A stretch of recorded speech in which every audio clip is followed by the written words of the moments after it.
32-33টা।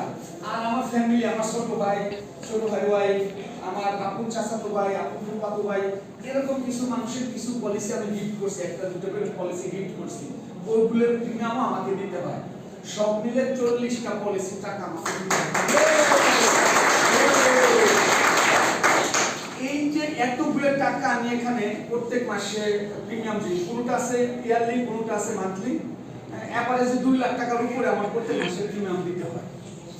এই কোম্পানির পর এই আস্থাটা কিন্তু পাট আসছে, আস্তে আস্তে প্রথম দিনেই কিন্তু আসে নাই। আপনাদেরও আমরা বলতেছি যে প্রথম দিনেই আসার দরকার নাই।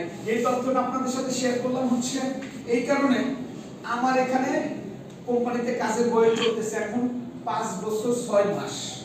এই ডিসেম্বর শেষ হলে পরে 6 বছর পূর্ণ হবে।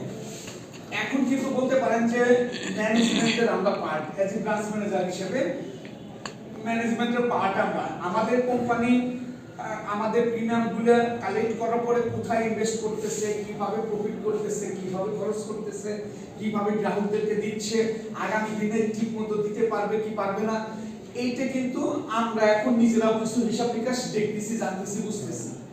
এখন আমরা যদি আমাদের টাকা এখানে নিরাপদ মনে না করতাম, অন্য জায়গায় এখানে বেনিফিট বেশি না হইতো, তাহলে এতগুলো পলিসি কিন্তু আমরা করতাম না, এতগুলো টাকা কিন্তু এখানে রাখতাম না। কারণ আমরা যেহেতু জেনে শুনে কোম্পানিকে বিশ্বাস করতেছি, কোম্পানির উপর আস্থা ভরসা রাখতেছি, আপনারাও রাখতে পারেন। আপনারা যখন আমাদের মতো এইভাবে কোম্পানির উপর বিশ্বাস আস্থা রাখতে পারবেন, তখন আপনারা আবার আপনাদের পরিচিত লোকজনগুলোকে মানে বলার সময় ভালোভাবে বলতে পারবেন, হাত থেকে বলতে পারবেন। মানুষ কথা মুখ দিয়ে বলে, আবার হাত থেকে বলে, মুখ দিয়ে